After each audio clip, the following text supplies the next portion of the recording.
man, I really appreciate you guys coming out and spending the last few weeks with us talking about job search and career stuff. I hope that you can tell I am just so passionate about personal empowerment. And, from starting out with effective interviews to personal branding to networking. And today we're going to talk about kind of what it's really all about, or at least maybe the thing that helps us live the life that we want to live, and that we maybe right now, if we're in crisis mode, then it's the life that we can live and prepare for a better future. I know I was listening to one of Dan Appleman's courses, and he said, the reality is we do this for money. He said in his course, Career and Survival Strategies for Technologists, what makes the difference between a career and a hobby is the financial component, right? And so it's not necessarily whether we love what we're doing or not. It's whether we're getting paid for that, and if that payment can actually take care of our financial needs. He talks about the three main things that we do for money, or why we do it, is one is to make a living, right? So we can pay our bills and have the lifestyle, vacations, or just a home, or whatever it is. Number two is he says possibly support a family if you have a family, and number three is be able to retire. And it's interesting that, I don't know, a few decades ago when there was this fairy tale concept that we used to call job security, and a big part of what we did back then was we would go to work for a company and we would give our everything for 20, 30, 40 years, and then we would get a retirement, aka a pension, and for the rest of our lives. And that's kind of how our grandparents did it. And of course, I'm talking US centric right now. But nowadays, that's just not how it happens. And so how we think about retirement and how we think about financing retirement has really shifted since I was a kid. And, my idea of what I thought retirement was going to be. And then as an adult, what I've had to do to plan for retirement more proactively. So anyways, one thing I'd love to do, and I wish I would have mentioned this yesterday, because I think we would have had a richer conversation. I would love to get your ideas and your tips. I'm looking at some of the names of the people that are on the call today, and I know some of you are very astute. You're really, well, not some of you. I'm sure all of you are very astute, and you're smart, and you're strategic. I think some of you have thought about finances and personal finances more than I have, and more than others. And so as we go through the next hour or so, I'd love to just get your ideas. So go to the questions box in the Zoom interface, and feel free to leave any questions, but I'd also love to just hear what you are doing and what you're thinking about personal finances. So with that, let me go into the rest of the slides. And as I was going through my slides, I thought, oh my gosh, I always get through like the green background slides, and then I go on to questions, but I forget to do the very last slide. So hopefully I'll remember today. So today I want to talk about, or I broke this down into 5 different areas: experiences, and I'll share my own experience of how I financed my job search and the time during my job search. And then I'll share a really neat story from when I was a speaker and I spoke at a job club, and somebody shared his experience and his thoughts with me. We'll talk about principles, basic finance principles, and then we'll talk about budgets, which of course is a finance principle, but we have to spend time going a little bit more into budgets. I'll talk about the concept of runway, and that is just such an incredibly important thing. And then streams. And this is hands down one of my favorite concepts that has to do with my personal finances and what I call income security.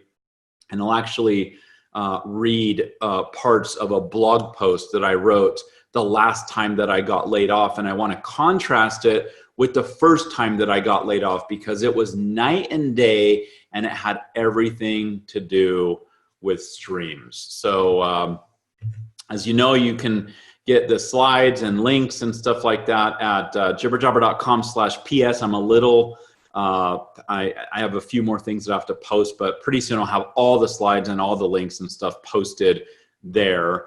There's only 2 relevant Pluralsight courses that I want to talk about. So Dan Appelman, I reached out to the soft skills authors at Pluralsight, and I said, hey, who's got anything on personal finances? Because I don't. And I've wanted to, like, it's really intriguing to me and interesting to me, partially for the job search side, but also because I think a lot of people walk into technology and then all of a sudden they're making like 3 or 4 times more than they really thought they would, or they're just making so much money. Like, they're not super rich or anything, but they're just making a lot more money than they thought they would. And it's like, okay, what do I do with this extra money? So that's just stuff that's really, really interesting to me. But so here's a bit of trivia for you. Career and survival strategies for technologists is, according to Dan, the very first soft skills course in Pluralsight. So when I got brought on in 2012, there were very few, and that's what I've focused on. But this is the first one, and it's excellent. Dan's an amazing thinker. I had never heard of Dan Appelman before, but I talked to one of my friends, and he's like, Dan Appelman, I have his books on my bookshelf. So he's been a thought leader in a subject matter for a long time. This is a great course. It's a long course, but he spends about 20 minutes talking about finances, which is really cool. Now, the next course I'll recommend, there's only 2 that I'll recommend. The next course I'll recommend is a little bit tiny weird. It's not about personal finances, but it is about money, right? Money and planning and forecasting and all that stuff. And it's around a business plan, but I want you to think of you as a business, right? You've heard about CEO of Me Incorporated.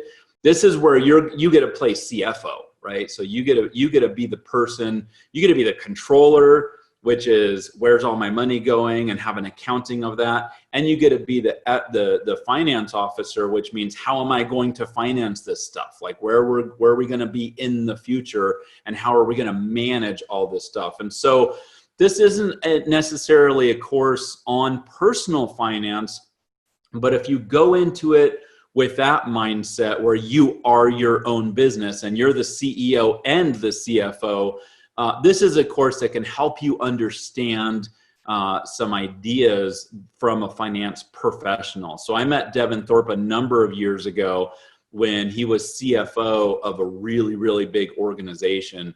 And he has, I think, 4 or 5 courses in Pluralsight, and they're really cool. They're from around 2015, but you know, these are timeless principles, and who better to learn these things from than someone who's been a CFO professionally. So it's just really, really cool.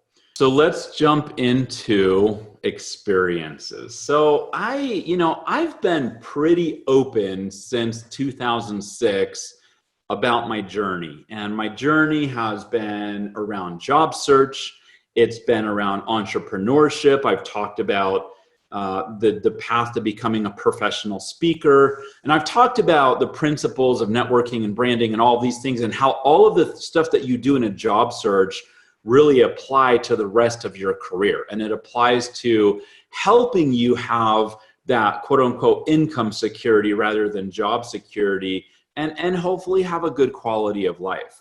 One thing that I haven't talked about very much though is how I bankrolled this. Like, how did Jason Alba in 2006, when my income completely stopped, how did I actually live for the next few months, and what did we do? So for the first time that I remember, let me just kind of go into more depth than I ever have. So here's my scenario. I got laid off in January of 2006. It was Monday that I got word, and then Friday was my last day. So I had about 5 days to stay in the office, and they told me just to work on my resume and stuff like that. It was Friday the 13th, by the way, and it was a really interesting day. So anyways, I remember looking in my pantry and thinking, okay, what kind of food do we have right now? If we're not going to go to the store anymore because we lost our income, what do we have? And, we had the normal stuff, but the thing I remember is like, we have 2 cans of tuna. Like that kind of summed up where I felt we were at with our food or food storage, if you will. 2 cans of tuna. Like we didn't have anything. And it was a nerve-wracking time. I was current on all my bills. I almost always am. I'm not sure if there's a time when I've really been behind unless I've forgotten to pay for something, but I was current on all my bills, and I had $1,000 in savings. And so at least I had something, and at least it wasn't like $20 or just a few $100. I had $1,000 in savings. So that was cool, except that, let's see, after Friday the 13th, 14th, 15th, so the 16th of January, I took my car into the shop, and it was like $400 or $500. And a couple days later, I took my other car into the shop, and that was $500 or $600. And so literally within 1 week of being let go, my emergency fund, which was really small to begin with, $1,000 is not much money, it 100% went away. I didn't have a severance. I've heard about people getting severances, which I think is really cool. And honorable for companies to do that. But I didn't get that. One time this guy came into Jibber Jobber, and he's like, yeah, I worked at this really, really big company. I'm not going to name it, but everybody here would recognize the name of this technology company. He's like, I got like a 13-month severance. And so my wife and I and our kids, we sailed. Like, we got a boat and we sailed around the world, and it was the most amazing experience. And now I need, I got 2 months left of money, and so I need to get a job in 2 months. And I was like, well, I mean, that's cool, and I'm glad you got those experiences and stuff, but I would have started your job search like 10 months ago, not at the very end of all of your money. Well, I was at the end of my money because I had no severance. I also didn't get outplacement. I didn't even know what outplacement was when I got let go. And so I really had nobody professionally that was lined up to help me out. It was, and I should say my wife was pregnant. So we had our kid in May, that was the other one. So we had that kid in August. So my wife was I guess we had just found out that my wife was pregnant. And man, that's scary. I tell people, don't get laid off when your wife is pregnant because, you lose your insurance, of course. And so that was just really scary. My father and my father-in-law were both retired. I think they retired right around the time that I got let go. And they were actually both in a job search because they retired from the government, and they were young enough that they were going to go do part 2 of their career. But they were actually in a financial place where they called each other. They had known each other for a long time. They called each other and said, okay, here's the situation. Here's what's going on. What can you do? And they both chipped in. And I realized that was just a massive blessing that not everybody has access to. But my parents, the way they put it was, we don't want you moving back home with us, with all those kids. So you guys, we'll help make sure, do what you can, but we're going to make sure that you don't lose the house or something like that. All right, so here's the money part. That was my situation. Here's the money part. Unemployment, if I remember correctly, was about $600 a week. It might have been $400 a week.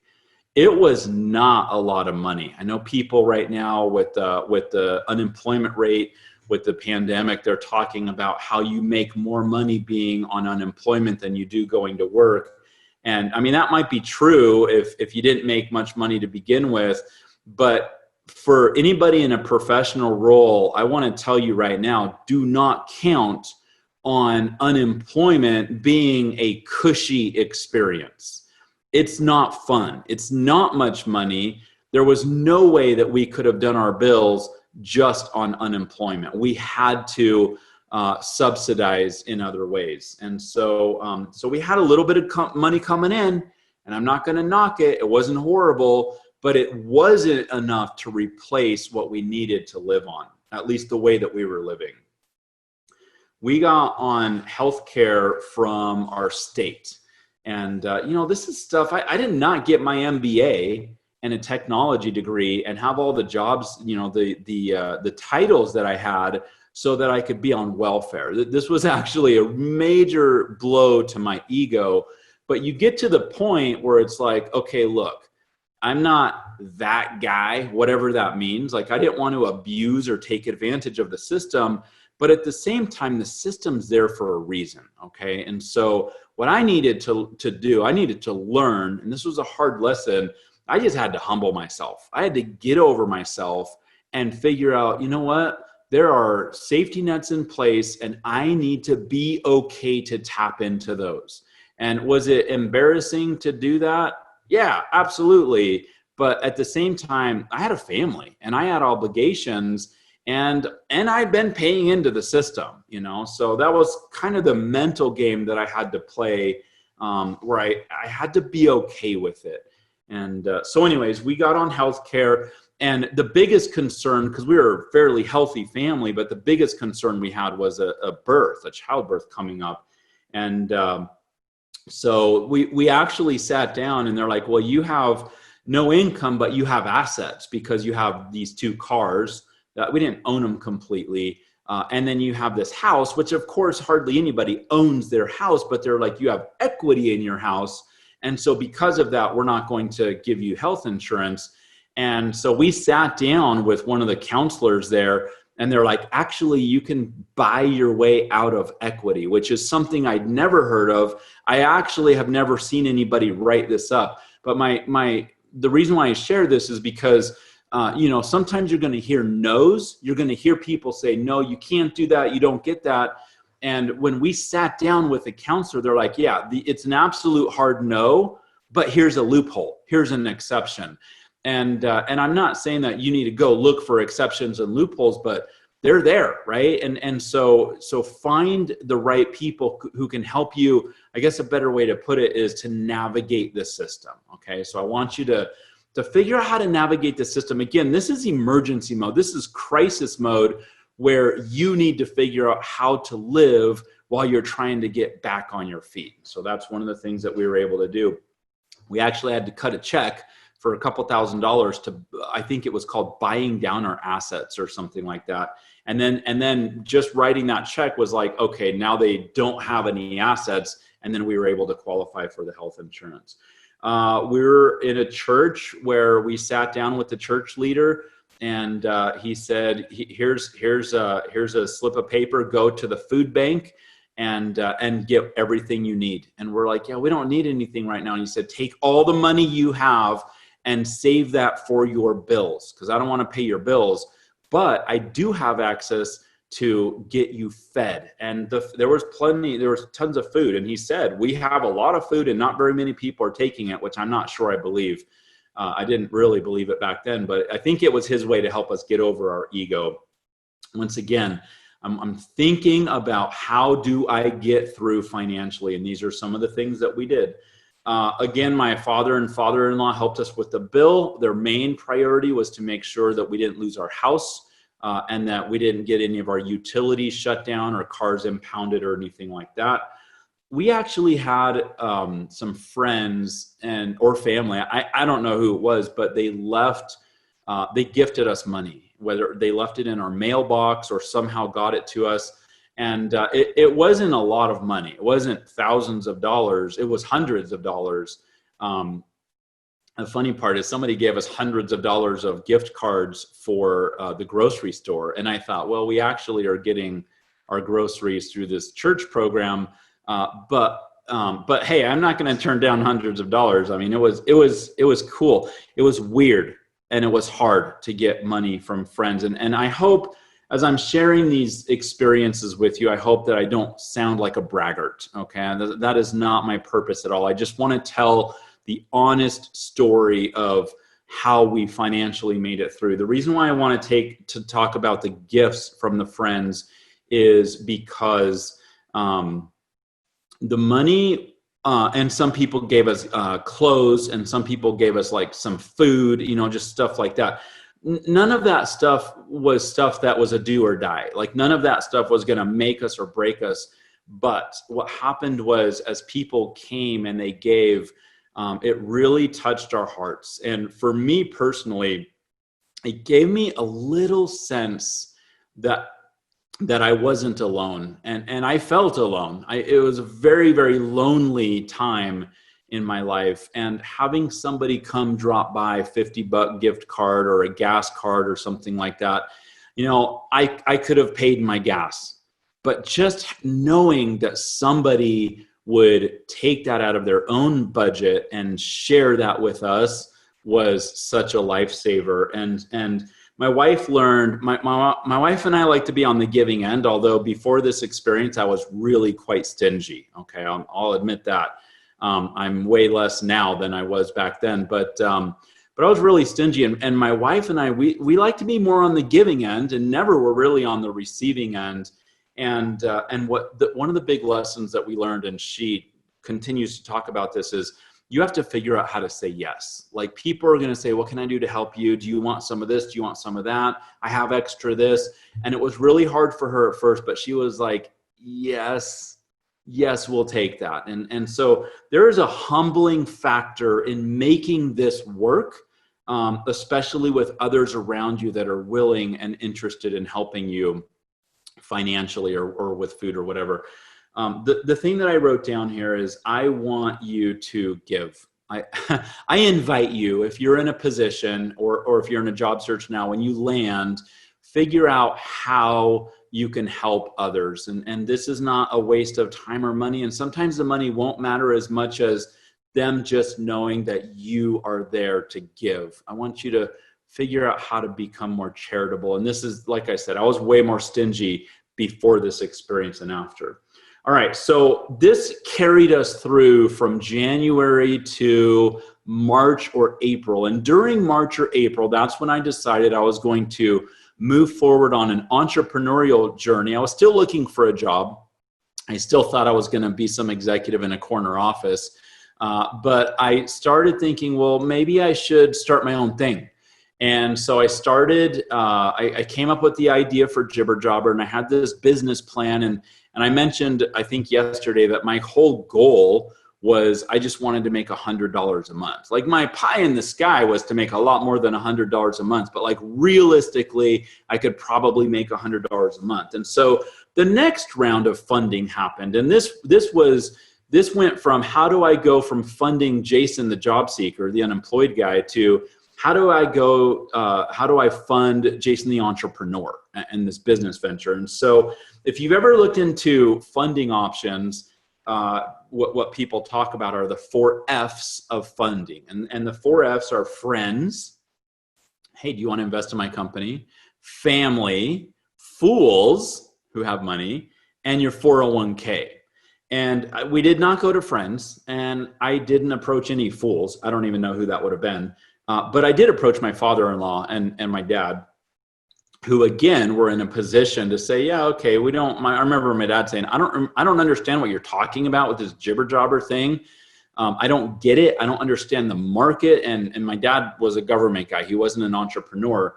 But he was like, all right, I guess I believe in you and I trust you. I don't know what you're going to do, but I'm in. And so we got money from family, and the bulk we got from our 401k, which is this thing that I used to have, but we burned through it in about a year or two. One of the things that I should have done, and I look back on the time, in that 2006 period, so I was creating a product, and the amount of money that you need up front to create a product, and then the time that it takes to actually get product sales, there's like this disparity there. There's a big gap. And what I should have done is I should have figured out how to finance this partially through consulting. I could have done that. I could have done hourly consulting, but I didn't. So I wish I would have done that, but I didn't. All right, so that was my experience, and that really lays the foundation of a lot of thinking for the stuff that I'm going to share over the next hour or so. The other experience I wanted to share was I wrote a book and I ended up speaking. So I'd get on the road and I'd go to all these places. And in California, in the Bay Area, there were some job clubs that I loved going to. And one day I was at this job club. There was probably 150 or 200 people there. And I was the guest speaker. And this guy came up to me and said, "Hey, I'd like to take you to lunch. Like, what, are you interested in lunch? I'd love to chat with you." And I was like, "Yeah, I'm really hungry. I usually don't eat before my engagements because I'm too nervous. So afterwards, I'm really hungry." So he's like, "Well, let's just go to my house and I got some really, really good pizza. We'll just reheat it." And it was kind of weird. That was kind of a weird invitation. That was the first and really only time I've ever had that. But I figured the guy seemed safe and it was okay. So anyways, we go to his house and we roll into his place and it's really nice. Like, California is crazy expensive and this house was really nice and the property was amazing. The neighborhood was amazing. His car was either a Mercedes or a Beamer or a Lexus or something like that. And I didn't ask him any of this stuff. I was just kind of taking it in, but he started talking about finances and he said, "Jason, everybody in that room is panicked and they're in a lot of trouble and they're going to lose things. They're going to lose houses. They're going to lose cars. Some of them are going to lose marriages. Like they're just in a really bad place." And this guy, the whole experience I had with him for the last hour or so was really calm and he was really at peace. And I thought, man, this is so interesting. And he said, "My wife and I have done things in our past so that we were ready for something like this. We were ready to stop income coming in and still be okay." And what he was talking about was he had been financially prepared. They had paid down their debt and they had savings. And he talked about the difference and he wasn't bragging. He was just explaining his scenario. And he was talking about the difference between how we can go into these crisis mode things better prepared. And it doesn't happen when you get laid off, right? And so if you're in a job search right now, it's like, okay, that's really nice for him, but I have totally different problems. One of the things that I want you to think about, because this isn't just a job search series, this is also career, okay? And I am not working my tail off so that I can be in mega crisis mode down the road when my income stops. I want you to please think about how you can prepare for that next time. Okay, so that's the basis of what we're going to talk about. Let's go into some principles, and I'll just share a lot of these words I actually pulled out of Dan's course, but there's some of the other words are words that I've been thinking about. So here are some principles. First of all, I'll tell you, go watch Dan's 20 minutes in the career and survival strategies for technologists. If you're not part of Pluralsight, you can go find his course and then click on the 10-day trial and you should be able to watch at least that section. The other thing I'll have to tell you is that for the last probably 2 years, my free time, when I'm like doing chores around the house or driving around or whatever, I pretty much listen to Dave Ramsey on YouTube. He has little 4 to 6 minute clips. I know some people don't like Dave Ramsey. I don't abide by every single thing that he says, but this is one of the gurus of personal finance. And so whether you like him or not, he talks about financial principles. He has 7 baby steps. And the first one, and I think the third or fourth one, have to do with your emergency fund. And so baby step 1 is to get $1,000 in your emergency fund. So when something happens, like your tires go out or whatever, you have the money without going to your credit card to pay for that emergency, okay? And I think he said at one point, he said that, when you have $1,000 in your emergency fund, all of a sudden certain emergencies aren't really emergencies, because it's like, do I really want to dip into the $1,000 to do that? Or can we live without that for a little bit? Obviously your tires are something, especially if you have to drive around, your tires are an emergency fund or an emergency. So baby step 3 or 4 is a fully funded emergency fund. And I think he talks about normally having 3 to 4 months. And in Dan's course, he talks about 6 to 8 months. Now, what I want to mention is, and this is really, really important because it took me a while to figure this out. When you're thinking about your emergency fund, you don't have to think about how much money what your salary was, right? 3 to 6 months of salary. And you don't have to think about 3 to 6 months of what your take home was, which is your salary minus, your 401k and expenses and all those other things that you might have had. He's talking about 3 to 6 months of your expenses. It's important to understand what your expenses are. So let's say that, just for purpose of money, simplicity, let's say that you brought home $1,000 a month, or your salary is $1,000 a month, and after taxes and stuff, it's like $800. And your expenses were $700 because you actually had an extra $100 that you could put into savings or whatever. We're not talking about 1,000 times 6 or 8 months. We're not talking about 800, which was your take home, times 6 or 8 months. We're talking about your expenses, which is really cool because you can get to that fully funded emergency fund faster if you're thinking about covering your expenses rather than trying to make up for what you think you used to make. All right, some of the other concepts or principles is passive income, and we'll talk a little bit more about passive income when we talk about the streams in the last section.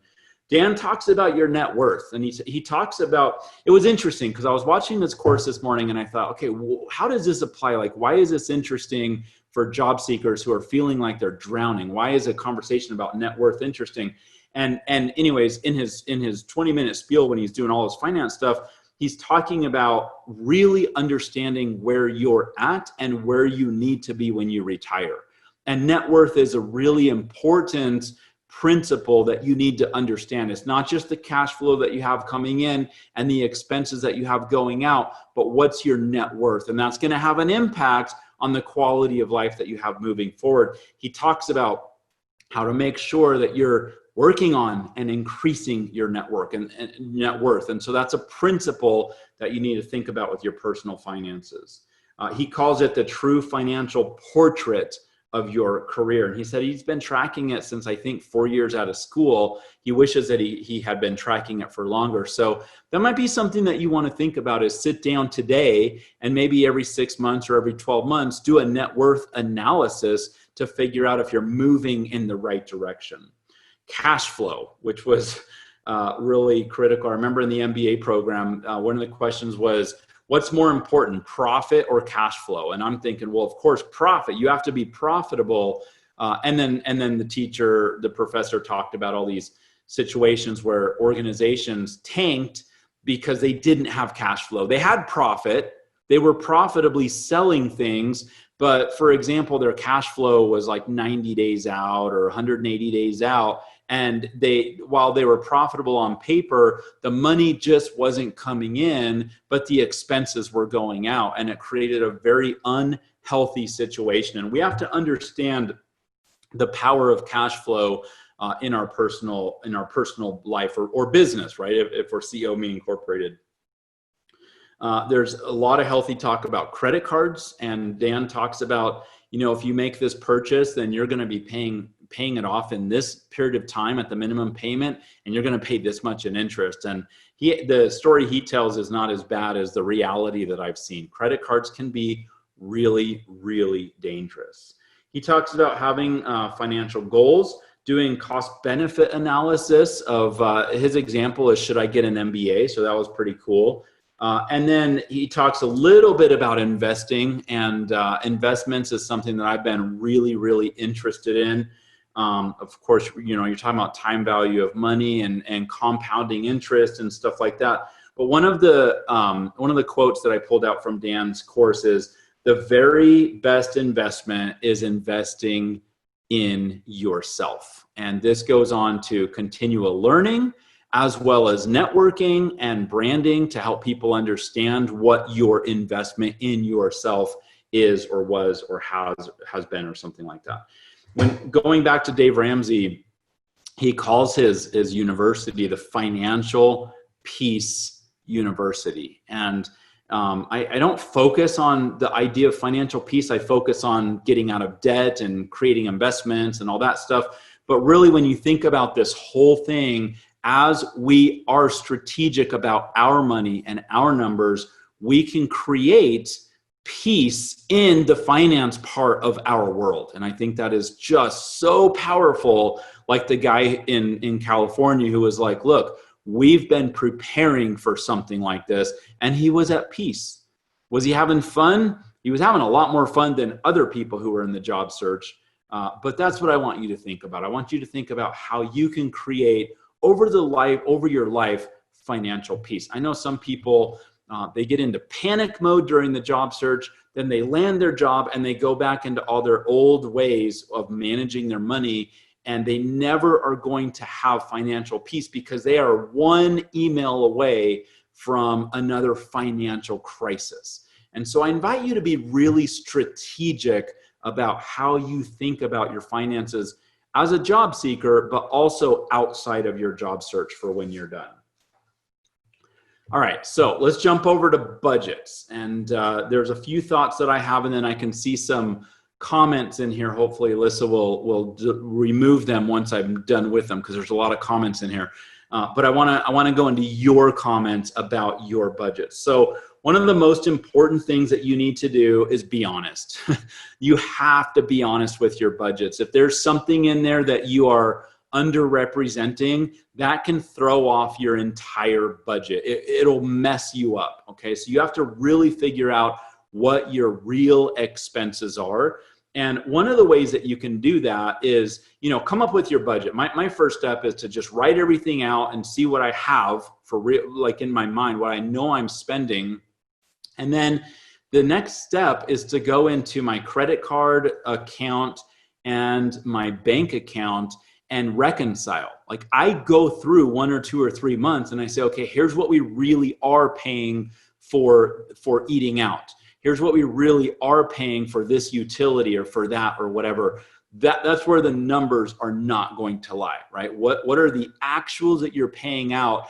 And so make sure that your budget isn't like some hopeful thing, something that you want to get to, but have a real view into where your expenses are. A couple of Ramsey thoughts real quick. He tells you to hand write your budget every month, right? Because you have holidays or birthdays or seasons or whatever, and there's certain expenses that you have this month that you didn't have last month. And so he really wants you, when you're really serious about your budgeting, is to sit down and write it out by hand every single month, and then take into account what those changes are going to be for that month.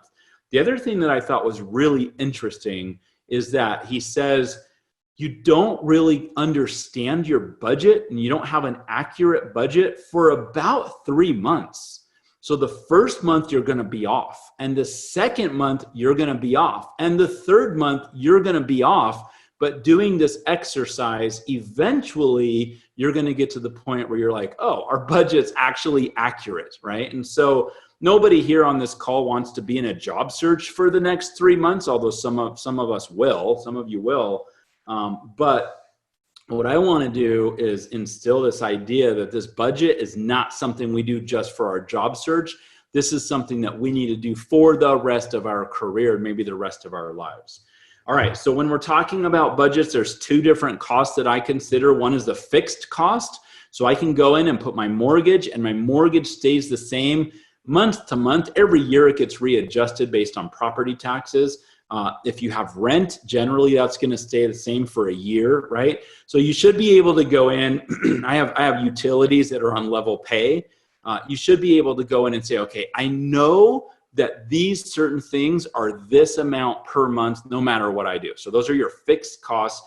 And then you have your variable costs, which are, in business, a variable cost is the cost based on usage, right? And so think about your variable cost being groceries. Maybe you're spending $500 a month on groceries. Can that change? Maybe it should change, right? You're spending a couple $100s a month on eating out. When we sat down with our church leader to talk about our finances, he's like, all right, let's do a budget real quick. And he's like, how much do you spend on cable TV? And how much do you spend going out to the movie? We went through a whole bunch of other things, but he got down to these like frivolous things. He was like, how much do you spend on going out to the movies? How much do you spend on eating out? And I'm like, well, we spend about $500 on eating out. And he didn't react. I could see him kind of tense up a little bit. And I was like, I'm just kidding. We don't do those things. We don't have that. We don't have like a furniture bill from the furniture store or whatever. And because we were pretty frugal to begin with. And he was like, I was going to scratch that out. That was the first thing to go. And so anyways, when you understand your variable costs, that's where you could start thinking, okay, can we cut this out or can we reduce this, right? So one of the things you want to do in your budgeting, once you get a really good idea of where your money is going, is then go back through it and say, okay, where can we cut? If our budget has leaks in it, what are the things that we can reduce? And that might mean you terminate some streaming services that you have, right? Those are really easy to go in and just turn those off. They're not that much money, but they can add up if you have a bunch of them. A lot of people are talking about cutting the cord to cable, which can be, a couple $100s a month, at least in the US. So the idea is you have an understanding of what your budget is, and then you go through and you look at those and you say, okay, where can I stop the bleeding? Which is what a lot of accountants will talk about, or stop the leaks. How can I reduce the amount of expenses that are going out? If I'm spending $500 a month on groceries right now, what can I do to bring that down to 400, right? Now, you don't want to go crazy, and you don't want to have like these you don't want to cut down to the bare bone and go live in a cardboard box. But there are usually certain areas in your budget that you can find that you can start cutting. One of the things I'll recommend is finding somebody who's budget oriented, somebody who thinks about this, that you could trust opening up your finances with. And because you might need to sit down with somebody who is coming at it more objectively, and they can help you be a little more level-headed about where you could and should cut. Another thing that you could do with your budget is figure out what bills you can defer. On a lot of calls, Dave Ramsey's like, okay, that bill right there, stop paying it. Stop making payments on it. They're going to be okay. You can call them up and you can even tell them, like for example, with student loans, you can get a deferment on your student loans. But some of these bills that you've been working really hard on staying current on, it might just be a phone call away to say, look, here's the situation. What can we do? Okay. Especially right now with coming out of the quarantine from the last few months, there's a lot of bill collector or utilities or whatever places that we pay bills to that have on their website, hey, if you're having problems, call us. Let us know. Let's have a conversation. So once again, this is one of those humbling things where you need to kind of pull back and say, look, I'm an amazing person and I have a high integrity and I pay my bills, but we're in emergency mode. And so what's available to me right now? Speaking of emergency mode, some people call into the Ramsey show and they're like, hey, I lost my job and da-da. And he said, okay, stop everything. You are now in emergency mode and you have your emergency fund. And instead of putting into the emergency fund, it's time to take out of the emergency fund. And I give you permission to do that. This is something that some people need to know. Let's see. Oh, another reason why I want to look at my bank cards and my credit cards is not just to figure out what the reality of my expenses have been and what's really going out, but also there might be things on auto pay that you've just forgotten about. There's services that you haven't used for a long time, but they're coming out regularly. And so that's just another reason to go see where is my money going to, and find some things that you can trim down. Okay, let me share another quick experiences. So we're down this path of, actually by this time it was entrepreneurship, and my money wasn't, my revenue wasn't coming in the way I wanted it to. And all of a sudden, one night I find myself in the emergency room. It's 2:30 in the morning, and we didn't have health insurance. We for various reasons, we couldn't get on health insurance.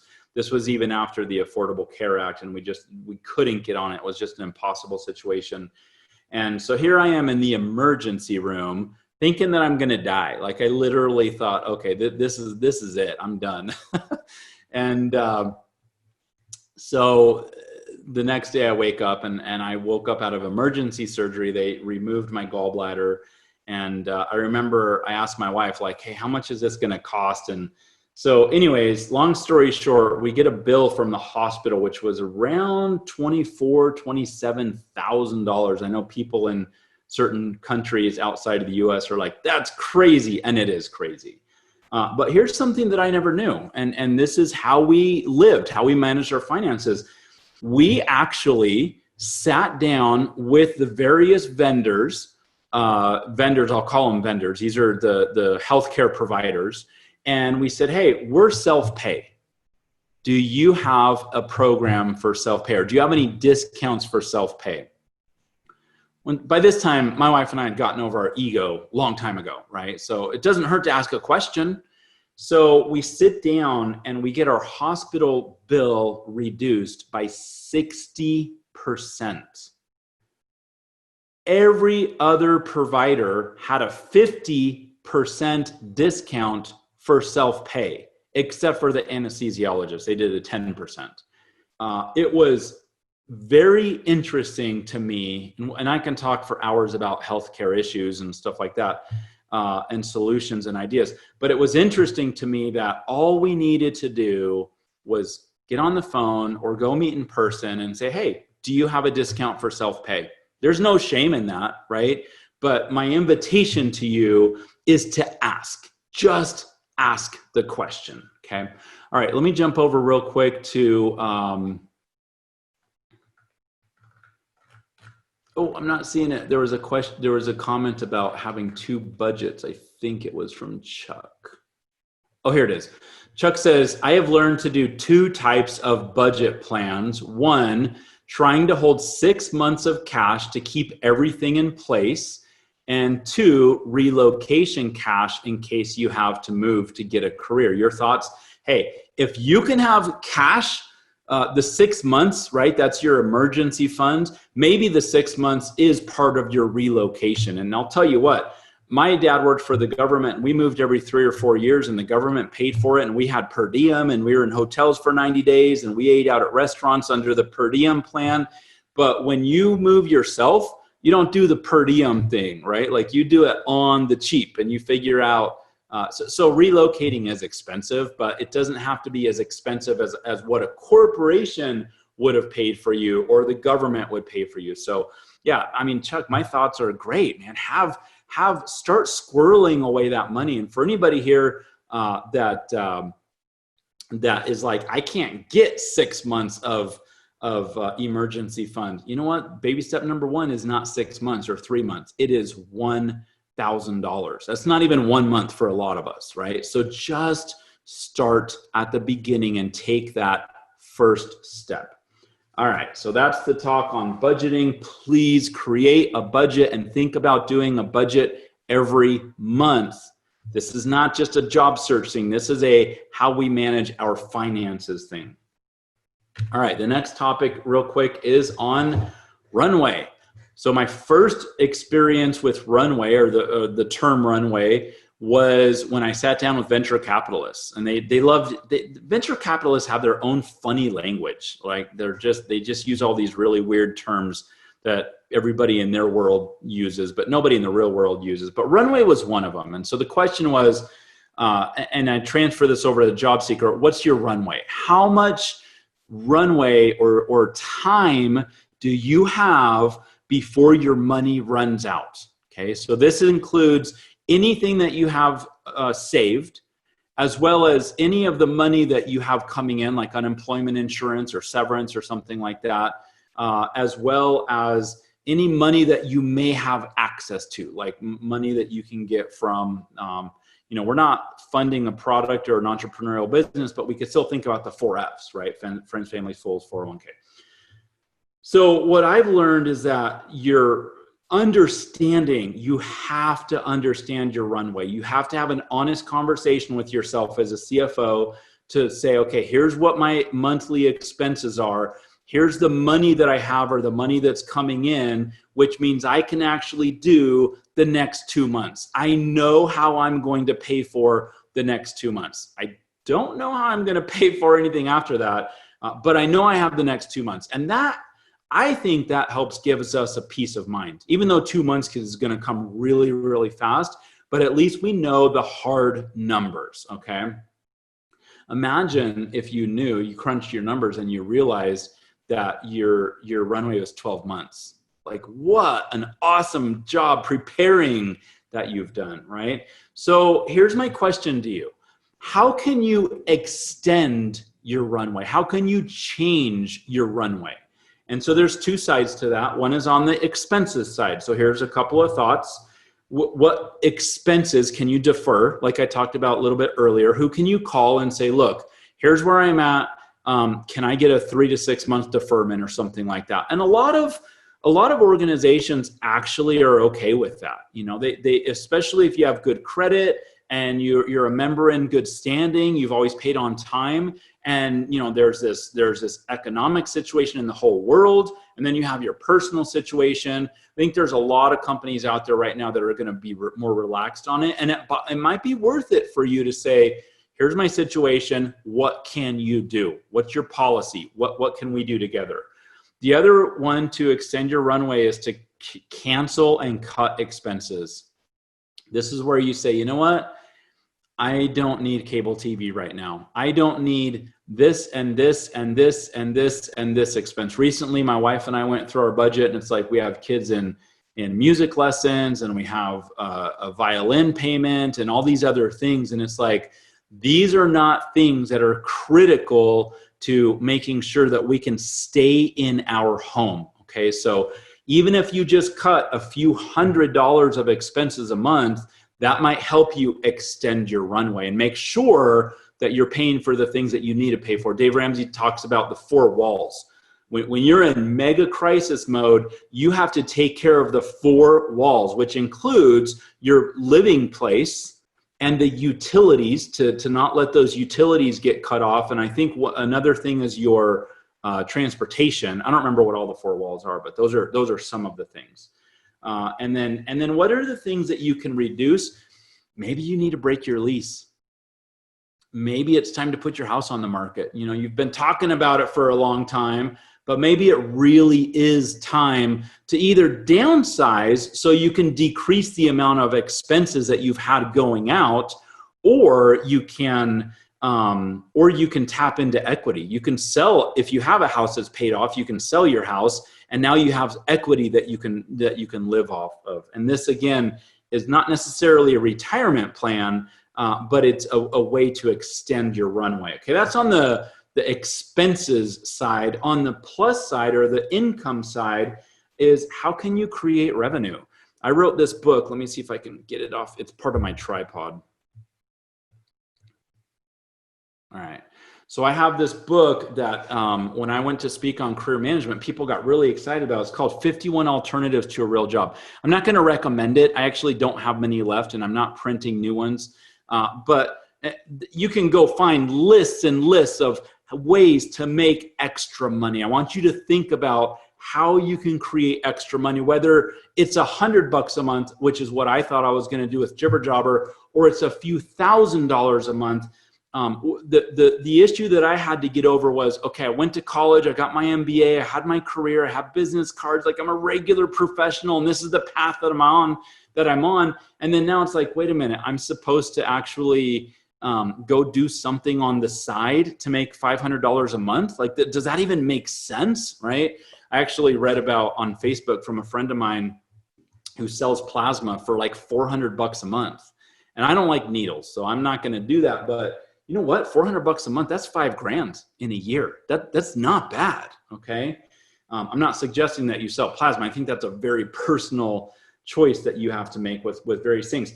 What does Ramsey suggest? Usually when people need to make money right now, he says, go deliver pizzas. And I've never really seen numbers on this, but he says that if you're working a lot delivering pizzas, you can make about $50,000. And this is a night job, right? So go work your day job or do your job search during the day. But then in the evening and the night, you're running pizzas around. If you really can make $50,000 a year, that's pretty significant money. Okay, so there's a whole bunch of ways that people are making money that are creative. it might require that you step back from your ego and say, you know what? It's time to push that aside. I'm going to do this weird thing over here as long as it's legal, moral, and ethical, right? Once again, applying for unemployment, even though it's not that much, one of the best pieces of advice that I heard when I got laid off was go down right now and apply for unemployment. Don't delay that, because we're working with the government here, right? So it could take time to go through all that. Going back to the four F's, I don't recommend that you go look for loans for stuff like this, but it might make sense to see if your family can help out. And then my 401k was a big part of my journey. Everybody says to don't do it. People told me to not do it when we did it, but I don't regret it. We took a hit. We took penalties. There was a cost of tapping into my 401k, but it was part of my journey, and it helped me create revenue streams. And then one of the other things you can do to extend your runway is sell stuff. Now, I'll be honest with you. I don't have anything to sell. I don't have boats. I don't have RVs. I don't have toys. I don't really have stuff to sell. And if I did have something, I'm not going to get much for it, because like I said, we're pretty frugal, and I'm not out buying a whole bunch of nice stuff and name brand stuff and expensive stuff. So I get my stuff. A lot of my clothes are from secondhand stores or conferences or whatever. Just because I don't like spending money on that stuff. And what that means is I don't have a closet full of stuff that I can turn around for a lot of money. But if you do have something that you can sell to free up some money, that might be something to consider. Let me just share a real quick idea. I got this from a family friend and a cousin. These are two different experiences. There are a lot of people flipping stuff on eBay. So I have a friend or my cousin made about $2,000 or thousands of dollars flipping stuff on eBay. He'd go to Goodwill and some of those stores and find stuff and then put it on eBay. Now, I'm not interested in that, honestly. I think it takes an enormous amount of work. He said he loves going in and rummaging, but there are people who are making lives out. They're earning income and more than they had in a day job doing stuff like that. So there's a lot of stuff that we could do to create money or revenue that's outside of having a regular day job. All right, let me just spend a few minutes on this last idea, and then I'm going to go to the Q&A. There's a bunch of comments and thoughts in here that I want to go through. If you have any questions, go ahead and throw them into the questions area. Or if you have ideas, I'd love to hear your ideas of how you are managing finances, either in a job search or preparing for a job search or outside of a job search or whatever. So here are just some quick thoughts on streams of income, multiple streams of income. Another book, it's on my tripod. I'm not going to pull it out. It's by David Allen. It's called Multiple Streams of Income. It's an older book. And I tell people, I don't really recommend the book, but I recommend the title. Write down multiple streams of income. Let me actually just go in real quick and read this blog post. So this was from, what is this? Almost a couple of years ago. I just got laid off. I had just gotten laid off from my dream job. And so let me just read this real quick. In February, I got my dream job at a best companies to work for. It was great while it lasted, and then it wasn't great anymore, and then it didn't last anymore. So that's a whole different story. So 13 years ago, back in 2006, I had the big layoff. This was the one that started Jibber Jobber and all that stuff. I said it was devastating and life-changing. It was hard. It was really hard, okay? So a few months later, I came up with the idea for Jibber Jobber. I read this book called Multiple Streams of Income by Robert Allen. And I said, when I lost my job in 2006, the people who made the decision to let me go took away 100% of my income. There's no other way to describe it. There are people who we have given power over 100% of our income. Is that crazy to anybody besides me?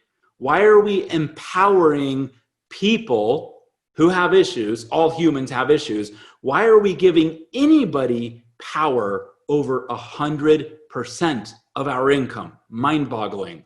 So does that make sense? Why do we let others? Okay, that's what I just said. I started Jibber Jobber thinking if I can make $100 a month, then the next time I get let go, they could take away everything, but they can't take away my $100 a month. I just wanted a little bit of control over a tiny bit of my income. And it was just a mental thing. It doesn't even make sense, the $100, but I didn't want to give people 100% control. Okay, so that was back in 2006. Fast forward almost 13 years. I'm sitting in an office with my new boss. She's saying all the words to let me go. She says, your final day is November 30th. As she continues to talk, folks, this is so powerful. I kept thinking about the 3 active, and it's actually 4. I kept thinking about the 3 active revenue streams that I have built over the last 13 years. Now, I'm going to tell you right now, this plan of developing revenue streams doesn't happen overnight. All these people on YouTube that are talking about how to get rich and just do this thing or just do that thing or get some rentals or do day trading or all these ideas of getting rich, I'm not a huge advocate of that. I know it's possible and it's exciting that we can do that. But where I got took me 13 years of hard work. And I told you, I went through my entire 401k. It took time and money and thinking and strategy and failure and trying again, okay? Of course, I have Jibber Jobber, I have Pluralsight royalties, and not by plan, but it just kind of happened. I have 2 rentals that both generate income. And then since then, I've invested in a company, so there's a 4th revenue stream. In reality, my job was one of 4 income streams. And that's one thing I want you to think about is your job is an income stream. It doesn't have to be the only one. It might be your primary, and that's fine. I don't have a problem with that. But just think of it. Don't think of it as I had a job and then I lost my job. Think of it as an income stream.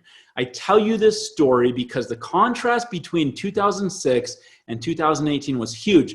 In 2006, they took away 100% of my income. In 2018, when this lady is sitting across the desk feeling sad for me because my final day's on November 30th, I'm sitting there doing the math and I'm like, you're not even 50% of my income. Like, I'm annoyed, but I am empowered. And it was an awesome, awesome place to be. Okay, so that is, that's my message. That's my passionate message about income streams. I can talk to you about products versus services. I told you I was creating a product and I should have had consulting services. Your income stream doesn't have to be huge, but I want you to go out and try something. I want you to try something. You're going to learn about marketing. You're going to learn about closing deals. You're going to learn about collections. You're going to learn about all the stuff involved in developing a business. And maybe your first income stream is going to fail, and your second income stream is going to fail, and your third and your fourth and your fifth. But along the way, you probably are learning how to do it better next time. And what if you create an income stream that's $1,000 or $2,000 a month after you retire? Like, that's pretty awesome. Okay, just one quick comment. Passive income, I think I said this earlier. Passive income is awesome. It is awesome. It's what everybody wants. They want to make money while you sleep, right? I'll tell you right now, it's awesome, but it takes a lot of work. Passive income does not mean you flip a switch and all of a sudden you're successful and now you can start a YouTube channel telling everybody how to be rich with your passive income. I want you to think and realize it's going to be strategy. It's going to cost time. It might cost money, but if you can figure it out, it can empower you. So the next time you're out of work, you could say, you know what? I'm okay. I'm okay. I remember coming home after getting laid off in 2018, and my wife was sitting down on a couch, and I was like, well, got laid off today.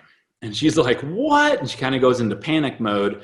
And I was like, honey, here's our finances. Here's where we're at. Here's the income that they couldn't touch because they have no control over it. And it was awesome. It was really cool. So with that, let me switch over to the Q&A. If you have any questions or you have any thoughts about how you are doing any of this, please share it. And I'd love to share it. We have about 25 minutes left. So Maynard says, have you ever found out placement to be helpful to you? I have not. I didn't get outplacement. And so I've had career coaches and I've had that I network with. Once I started Jibber Jobber, I started networking with a lot. And there's somebody, at least one person on the call that's a career professional that does this stuff. I know of resume writers and career coaches that are absolutely helpful. They care more about you getting your job. They relish in that. They celebrate that more than you paying them. Okay. So these are people who have just hearts of gold and they care about you and they care about your family and they're experts. And what I've learned is that a resume writer is not a typist. You could type your own resume. A resume writer is a marketing expert.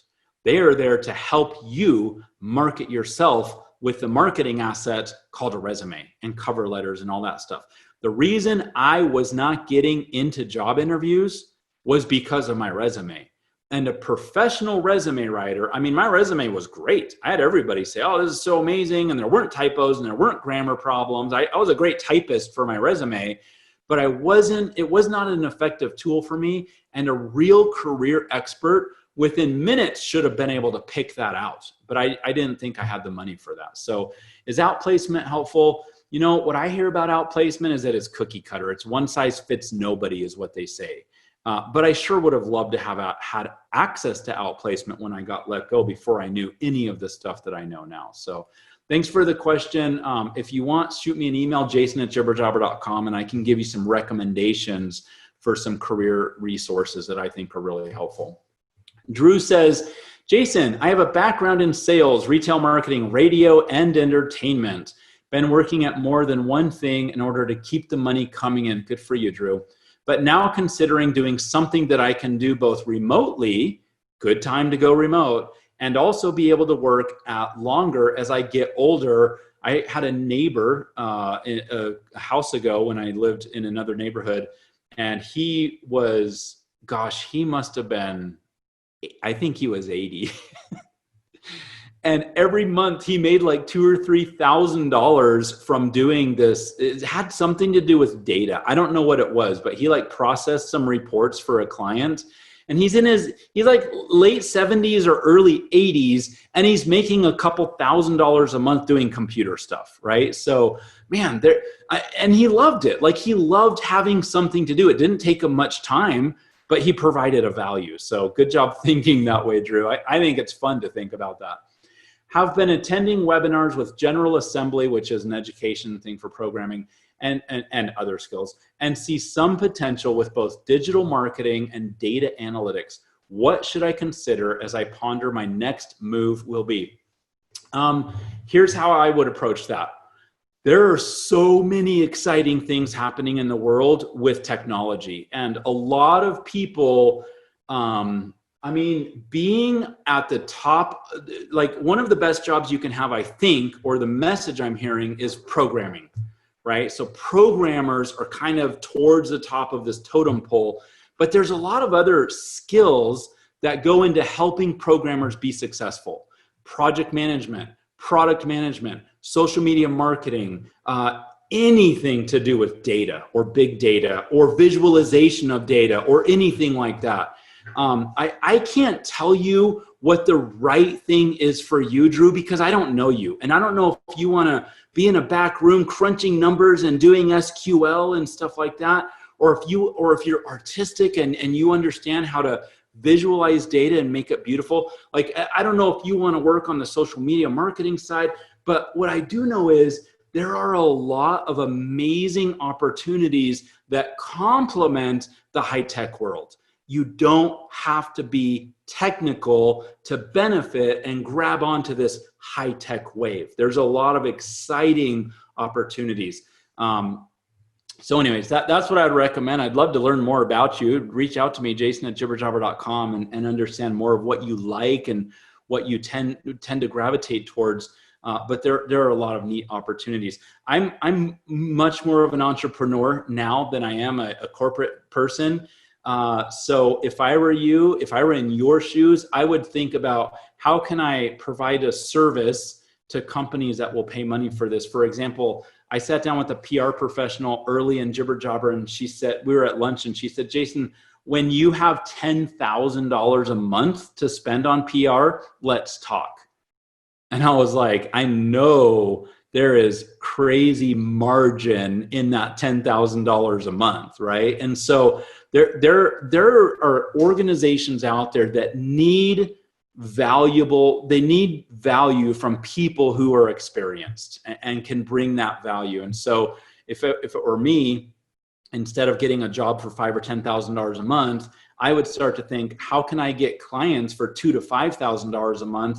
And how can I get like 5 to 10 of those? And now you're talking about some crazy money, which is exciting. Anonymous says, I follow Dave Ramsey budgeting and I made a budget for the job search. Yes, it does take 3 months to get in the habit and a few more for me not being disciplined. And it's not just getting in the habit of doing the budget, but it's 3 months of writing the wrong things, right? So each month your assumptions and your guesses get a little cleaner and they get a little tighter. So by the 3rd or 4th or 5th month, you actually have real and accurate numbers. But budgeting is just so powerful. It is foundational to the principles of finance in companies as well as in our personal life. Jeffrey, I'm so happy to read this. Jeffrey says, Jason, just got an offer for a job yesterday and accepted it today. Congratulations. That's so awesome. What an amazing feeling.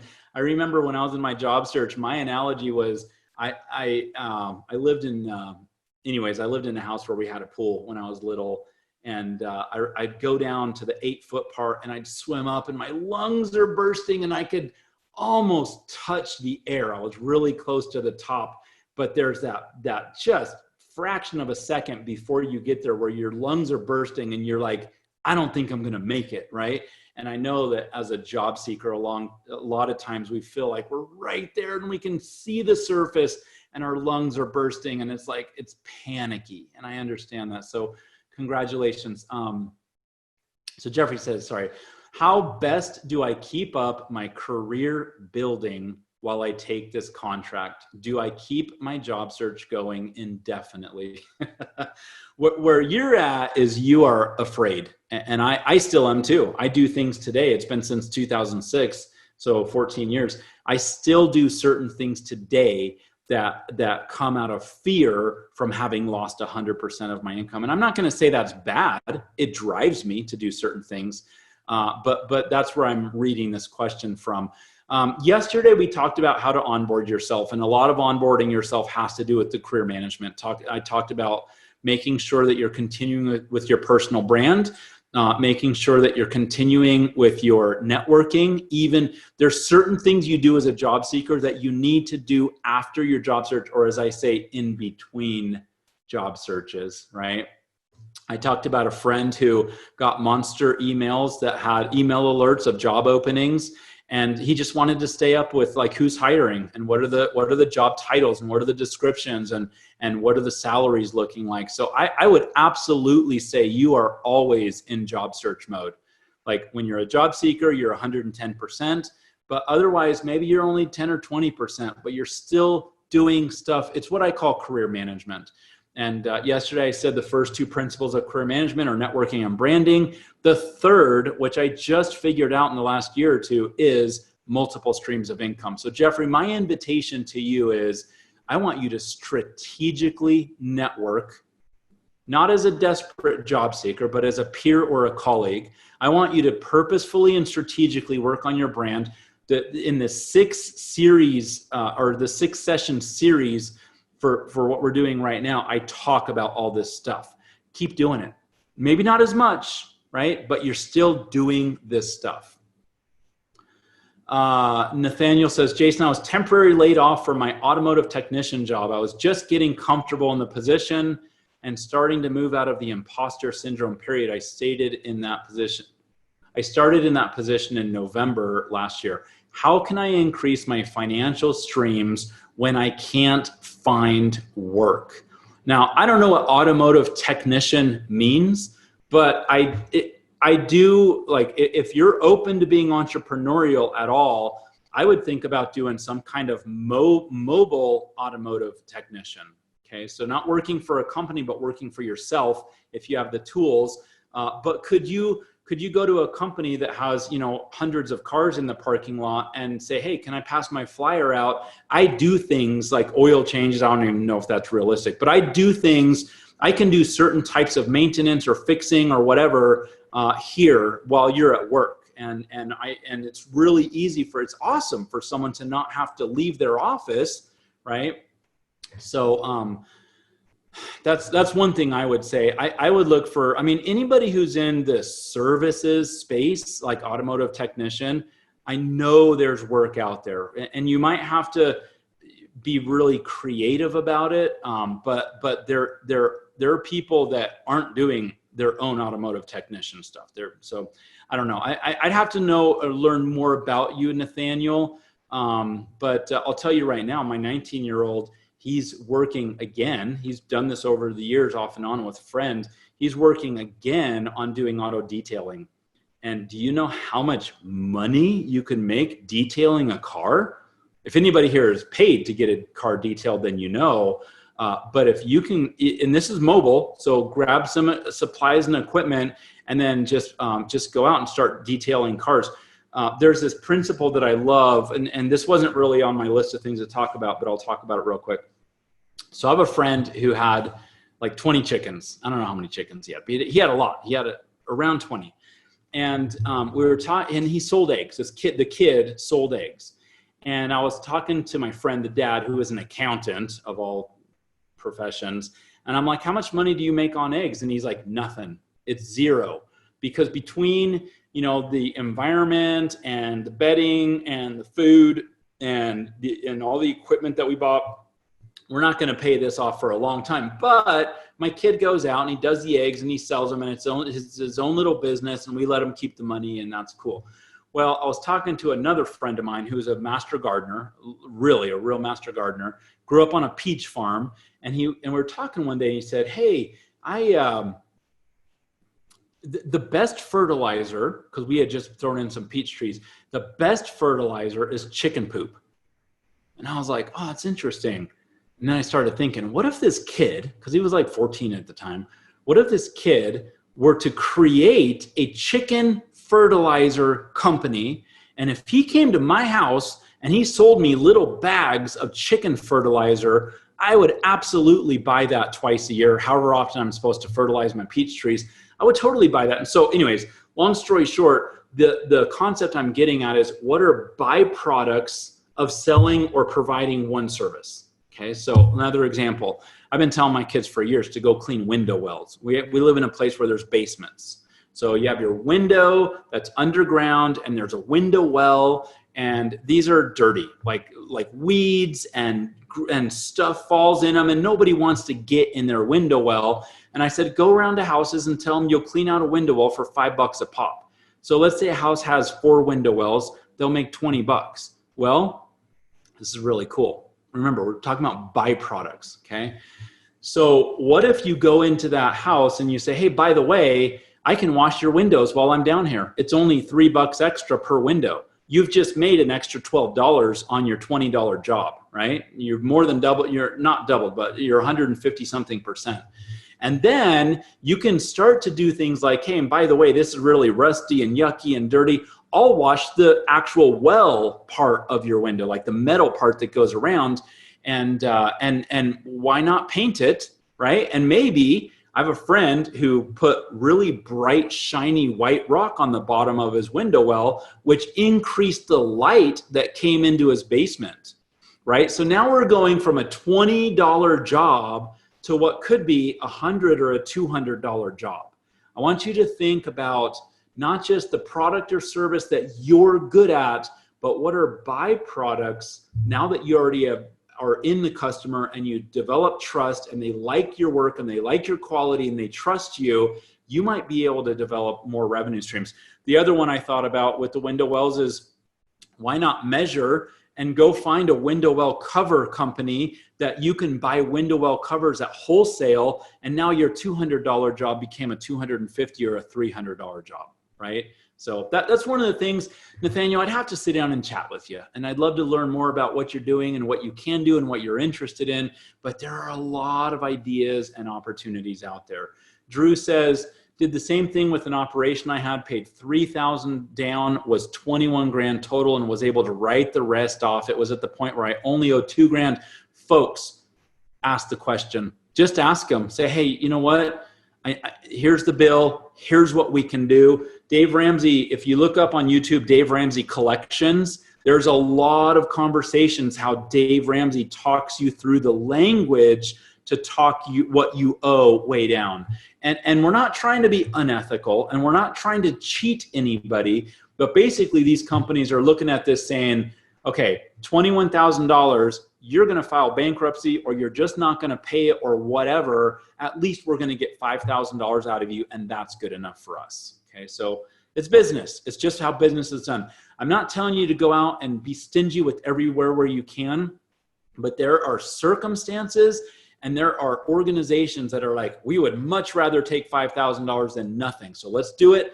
Dave Ramsey says, get it in writing. Never give them access to withdraw from your checking account. Those are 2 principles. Go look up his stuff. Norm says, I've been accused in the past of being over-focused on ways to cut expenses and not enough ways to increase income.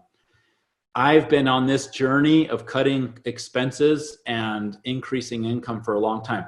I'm focusing a lot more now on increasing income than I am on cutting expenses. I mean, you can cut to where you have you feel like you have a bad quality of life. And I'm not asking you to do that. In survival mode, you have to do a lot of cutting, but there comes a time when you need to enjoy it. One of the phrases, and I wrote down a paraphrase of this. I don't remember exactly what it is. I think it's live today. This is a Dave Ramsey thing. Live today in something like live today in a way that you live today the way other people don't, so that in the future you can live the way other people don't. I just totally chopped that up. But the whole idea is scrimp and save and sacrifice and do the right things now so that you can be prepared to take advantage of all that foundation that you laid, as opposed to being in debt your whole entire life.